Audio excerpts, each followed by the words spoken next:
All right, I'm here with Kenneth Johnson. We are in New York, Times Square. Excited to have you here talking about, not quite sure where it's going to go, but we'll see what happens. So thanks for being here, first and foremost. So introduce yourself, like who you are, what you do, and we'll go from there. Sure, my name's Kenneth L. Johnson. I'm CEO of East Coast Executives, diversity recruitment firm. Companies come to us when they're looking to add diverse talent to their recruitment pipelines. That's the work I do. I've done that work for 24 years now, just as the leader of East Coast Executives. So it's good work. It's mission aligned with the things that I do. Also the organizer of TEDx Harlem. So we have the license for a TEDx event that we hold in Harlem annually. So excited about that. I host a webinar. I host a web show for the National Urban League. It's called the Urban League Jobs Network Digital Career Success Series. And I host a radio show called the Kenneth L. Johnson Show. And we're on a platform in Philadelphia, and we put that on YouTube as well. Well, before we get into talking about what you do in your day-to-day job in consulting, TEDx. I obviously, as you know, we connected over TEDx and reached out to you about your TEDx, and I just shot mine in February that got released just last week. Congratulations! Welcome to the family. Thank you. It certainly it's. I mean, doing a TEDx is absolutely crazy. Like I have done, hour and a half, 2 hour long presentations, workshops, keynotes in front of 200, 300, 400 people, but there is nothing like the stress and anxiety of cramming something you hope is going to be viral and influential into a 10 to 12 minute talk and having one shot to do it for the world to see. What are your thoughts on your experience with that? Yeah, it's really interesting. So when I did my talk in 2018, it was probably very much like the one that you did, where there was an audience and I tried to stay mission aligned in what I was speaking about. So that part was pretty simple, coming up with the flow of the talk. And I kind of broke it down into quadrants and with a call to action at the end, right? So as an organizer, I see the other side of it, and I see speakers, and they come to me and they'll ask for advice, and I kind of give them very similar advice, kind of stay mission aligned, idea worth sharing. Now ideas change everything, right? But make sure you leave people with a call to action. What do they do when they leave or when they finish hearing your talk? So you got to understand, 2019 we did a live event in Harlem on 116th Street at Mist, right? Great event, great speakers, exceptional speakers. Minda Harts, Clayton Banks, Arbor Rice. We had really, really great speakers. You know their names. Yeah. 6 years later, yeah. They're part of the family now, right? Okay, they're part of the family now. So we had people like that. Great event. Everybody did exceptional. We didn't do one in 2020. So 2021 we did a virtual event.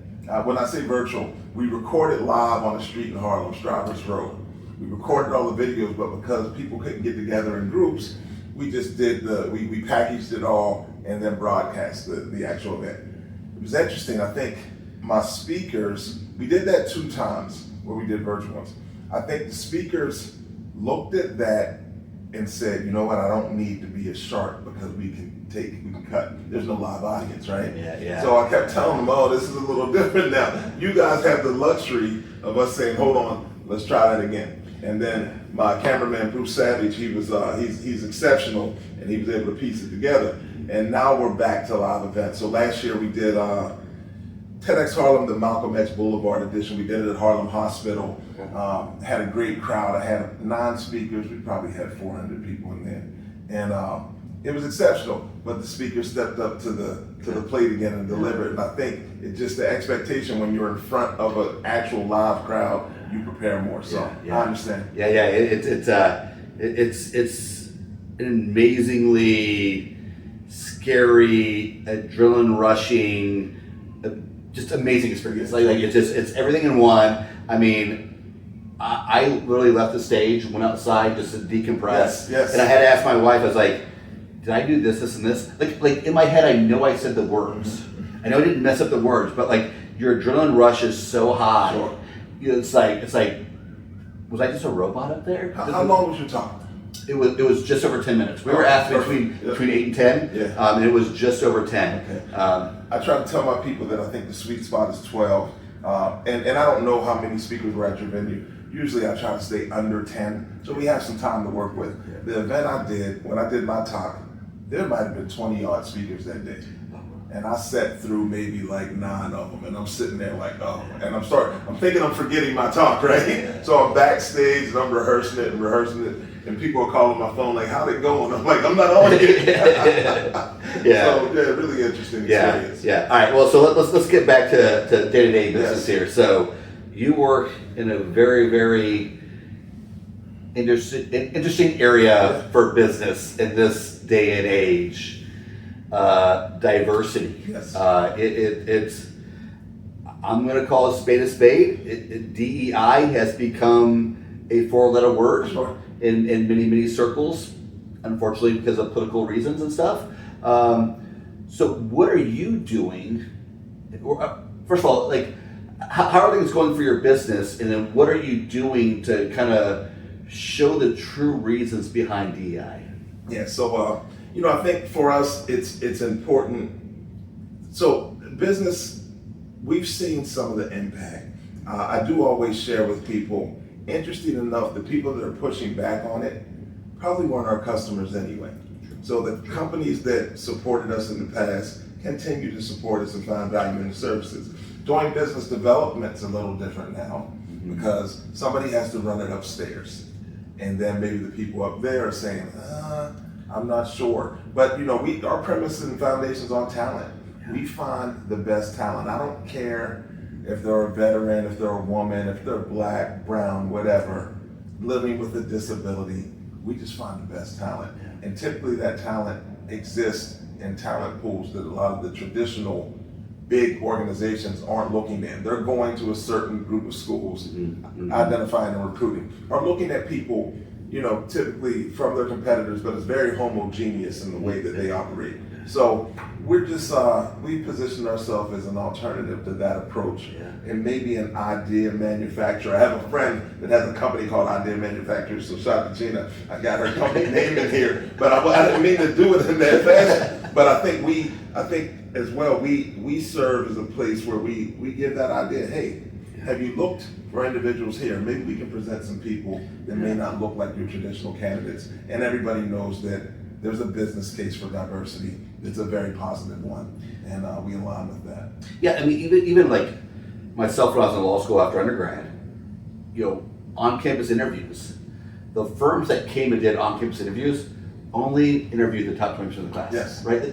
So there's 80% of a law school class that is being ignored for on-campus interviews. And it just goes to show that, like, some of the people who weren't in the top 20% have had the most successful law careers in my class, right? Because sometimes it's not all about grades and other things. It's the skill sets you bring and diversity of it. And listen, and it can be about that, because we believe that intelligent people come in all races and creeds, right? So you can have people at the top of the class that can be diverse candidates, right?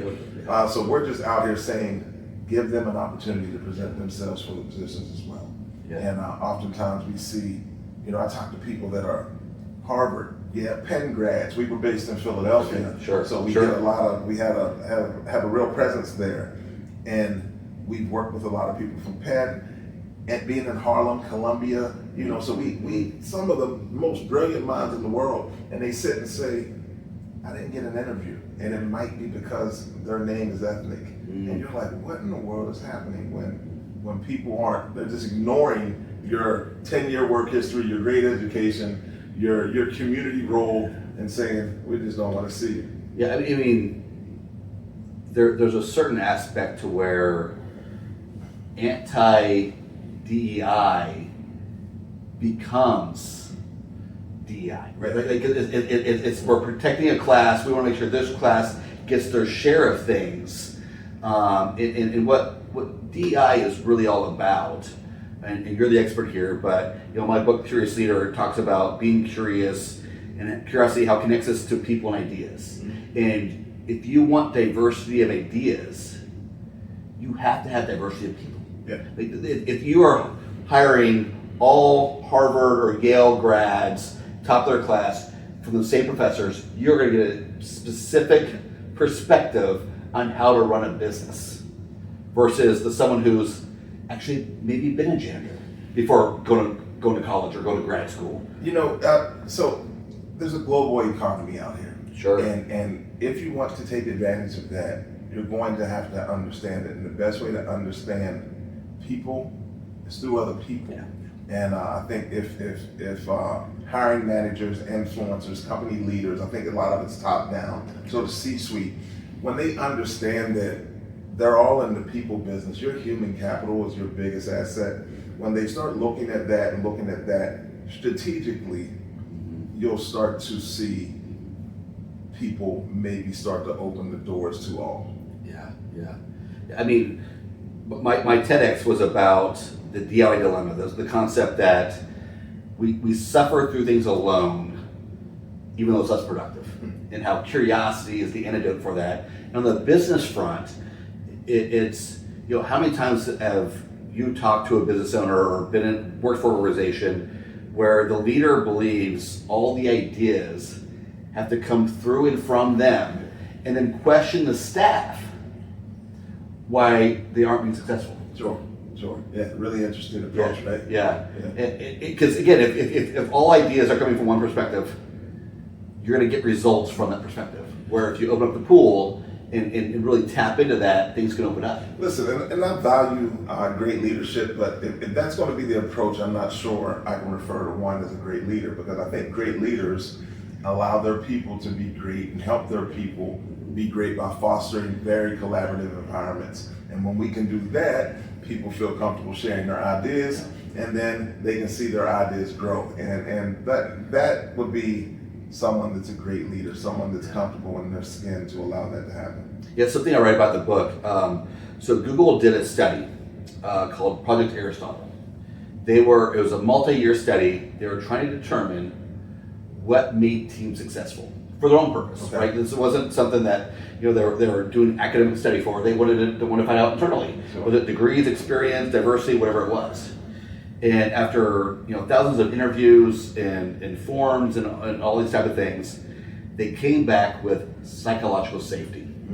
And I believe that's the backbone of what I talk about a curious culture, which is creating an environment where people feel comfortable being able to speak up, speak out, give ideas, point out when something's wrong, give new ideas, give new direction, and just have this environment where ideas are freely exchanging back and forth. I'm so glad you brought that up, and I'm not sure when this will air, but on the 7th, so Wednesday, the show I host for the National Urban League, the Digital Career Success Series, our topic is psychological safety and building team jet. So I have two guests coming on, and I can't wait to just learn from them, because usually you get engaged in these conversations and you're like, oh yeah, I'm familiar with that. But I think they're going to bring a different perspective to it, especially from where I sit and looking at their background. So I'm excited that you brought that up, because it's such an important part of the way we have to work now. Emotional intelligence is huge, psychological safety, people feeling safe in spaces to operate. And when I say safe, I'm not necessarily talking about like I'm in danger, Sure. but psychologically safe, right? So I worked for two of the smartest men I've ever known, right? And they were the new company, and they believed they were creating an innovative organization, results driven, had type A players in every role, etc. They also ruled with an iron fist. That said things like, we don't have room for mistakes. There was some favoritism that happened in the organization, and although they wanted to create this atmosphere that was innovative and results driven, what it did, because of the lack of psychological safety, was create an atmosphere where people kept their heads down, did as little as possible, didn't stick their neck out, and that was the way they learned to keep their job. Sure. And it that's helped no what one. they did. They kept their job, but they may not have really gotten all that they could have gotten out of that talent, because people weren't operating in their authentic selves. And what, something I often talk about is people talk about type A players, and I often differentiate that from type A personalities because often you get confused. And I'd say for the most part, like they actually were hiring people with both. Sure. They were people with personality, with talent, with degrees, with smarts, all of the above. But they went through all the effort to find these people, hire them, train them up, mentor them, and then didn't let them work. They put them in a box and said, "Stay in this box and don't come out of it." At least that's what the type of player thought they were being told, right? Like, is don't put yourself out there too far, or you're on the chopping block, and it just defeated the whole purpose. You know, when I started out in the recruitment business, executive search, I worked for a gentleman in Philadelphia. He had an organization called Urban Recruiters. His name was Bernard Johnson. And I think one of the reasons that 25 years later I'm still doing this work is because he allowed me to explore, you know, different things in different ways to do it. Now, what was interesting, this is, you know, people went from faxing things to emailing things and everything. So technology was moving, and I was like, oh, this is interesting. Job boards started to come out. So I just had a different approach to it. But if he would have been a person like the people you're speaking about, he may not have been willing to allow me the opportunity to move that freely within his organization. And I think it worked out. I mean, I was probably only there 2 years. Still a great friend today. I talk to him probably monthly to get advice. He's been out of the business for a while, but the relationship exists because he understood that I had some ideas and that I had the passion for the work. And then you just got to let that come out somehow, some way.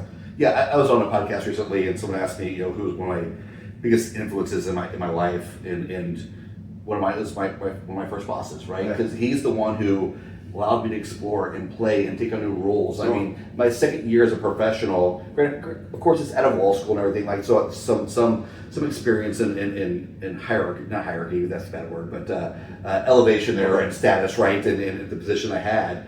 But like coming my second year as an employee and a professional, overseeing employees, overseeing governance, you know, sitting in boardrooms and running budgets and all of these things that like I'm learning as I go, right? Like I don't have experience in this. I'm figuring out as I go, and him giving me that experience is what catapulted me to my next role, where I really launched a operations career. Love it. Yeah. It's well, people always say your first boss, and we'll call it boss, is probably the biggest impact that in your career.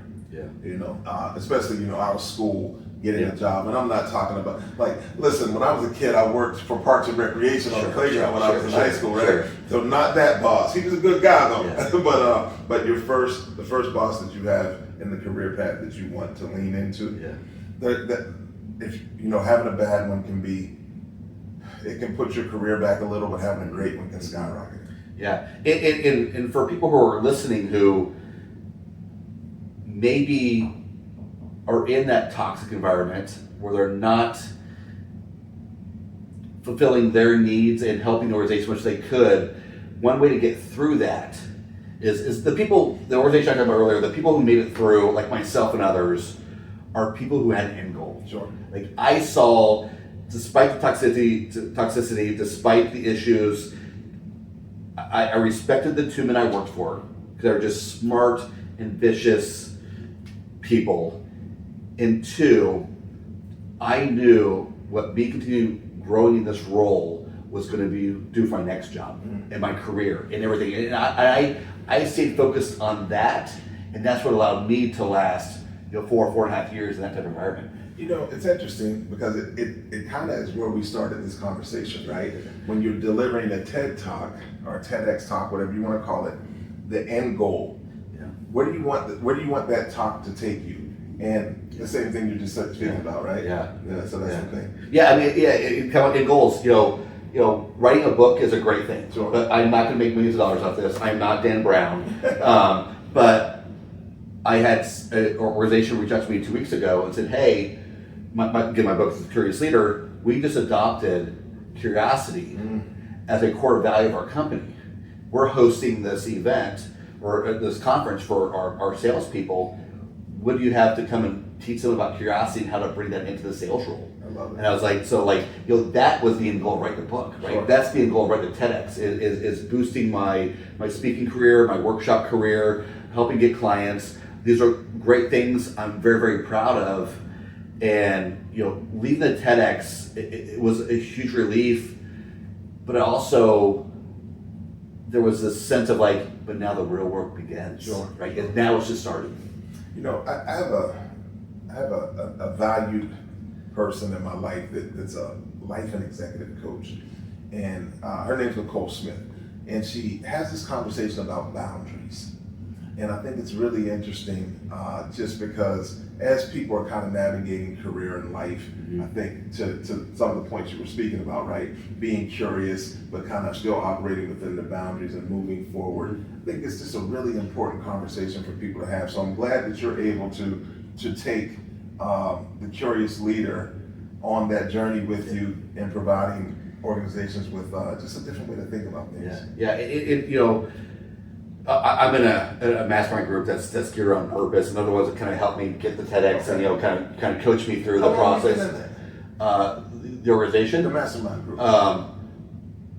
Just over a year. Really? Yeah, but I applied to about 35 TEDx's before I got one. Oh, okay. Which that's what they say is about the average. Really? About 30 to 35 is what it usually takes to get them. What stage did you do? Which one? I did Charlotte. Okay. And, it's called Mint Street TEDx. Gotcha. It's interesting. We get inquiries several times a day. I probably got 3 or 4 today, but we just announced yesterday that we were going to be, TEDx Harlem was going to be at the Apollo stage. Oh, yeah, so that's all right. Yeah, I'm getting a lot of answers now. But one of the things with, and just it's such a unique neighborhood, Harlem. Yeah. And there's a decorum about it and the way things work. And I thought it was really important that we had a stage that amplified the voices of Harlem. So I have a residency requirement that all my speakers must reside in Harlem. But that just shows you the wealth of knowledge in the neighborhood that we have enough people. We're 5 years in and we're still getting subject matter experts every day that come in and have something to say. But one of the things I do, I kind of sit back and see what's happening in the neighborhood. Who's out here doing things on a national scale, maybe even a global scale? Who's doing just neighborhood stuff? There's a young lady that has like a community garden. I want her on her stage, right? Just a great thing, sustainable living and all that. But then, I have people that I have people that led humongous healthcare organizations, and it's a good mix. But I like to see that people are doing great things and doing good work out here. And then I just tap them and say, hey, you ever think about giving a TED Talk? Yeah. And usually they're receptive. Sometimes they're a little nervous, but I'm like, you can do it. I'm watching you. I've been watching you for a year. So I love it. What I just gathered from that is that there's you bringing your recruiting side into TEDx, right? Because again, I'm sure all TEDx organizers to some degree do that. Yeah, sure. But I think majority of them, for the most part, probably sit back and wait a little bit for the applications to come in and vet that type of stuff. And I never looked at it like that. I can't believe I missed that. That's exactly what that is. Yeah. And then it's almost like an applicant tracking system. If we get somebody that comes in and they look good, I'm like, hey, I didn't know about this person. Let's share a conversation. But you're right. You're 100% right. Yeah. Well, Kenneth, man, thanks for coming out. It's been a pleasure. Any kind of last parting things you want to mention? Yeah. Listen. This is the work we do. East Coast Executives, we're a diversity recruitment firm. We've been doing this work for 24 years. If there's an organization or even a person that thinks that they need our support, we're more than willing to have a conversation and see if we can strategically kind of make the workplace better. I honestly believe that when we do our job well, the whole global workplace changes because we're giving people opportunities to be great. So with that being said, please connect, stay in touch. I love that type of stuff. And if you're in Harlem and there's a TEDx going on, come through, pay us a visit. Yeah. Well, thanks for coming to Times Square. It's going to be an exciting night out here tonight with the fight going on. So I appreciate you coming down, and look forward to staying in touch and support one another. So I appreciate it. Always a pleasure. Yeah. Thank you.